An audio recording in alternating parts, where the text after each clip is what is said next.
अकोला जिल्ह्यातील जिल्हा परिषद शाळांमध्ये समग्र शिक्षा अभियान अंतर्गत विविध प्रकारची बांधकामे करण्यात येत आहेत। सन 2023-24 मध्ये शाळेतील विद्यार्थी विद्यार्थिनींसाठी शौचालयाची निर्मितीसाठी शालेय शिक्षण विभागाने मंजुरी दिलेली आहे, परंतु शौचालयाचे बांधकाम अतिशय निकृष्ट दर्जाचे होत असल्याचा आरोप विद्यार्थ्यांच्या पालकांनी केला आहे।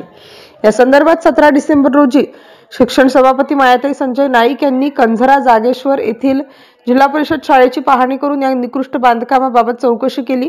यावेळी हे बांधकाम अतिशय निकृष्ट दर्जाचे होत असून खाली टाकलेले कॉन्क्रीटला सुद्धा तडे गेल्याची गंभीर बाब सभापती माया नाईक यांच्या निदर्शनास आली। या शौचालयाचे काम अतिशय निकृष्ट झाले असून उद्या विद्यार्थ्यांच्या जीवितास धोका निर्माण झाल्यास किंवा अनुचित प्रकार घडल्यास त्यास जबाबदार कोण असा प्रश्न पालकांना पडला आहे। शौचालयाचे झालेले निकृष्ट दर्जाचे काम पाहून ते काम पाडण्यात यावं आणि चांगल्या दर्जाचं करण्यात यावं, अन्यथा होणाऱ्या नुकसानाला सर्वश्री शासन जबाबदार राहील असे पालकांचे म्हणणे आहे। त्यामुळे जिल्हा परिषद प्रशासनाने याकडे लक्ष देण्याची मागणी करण्यात येत आहे।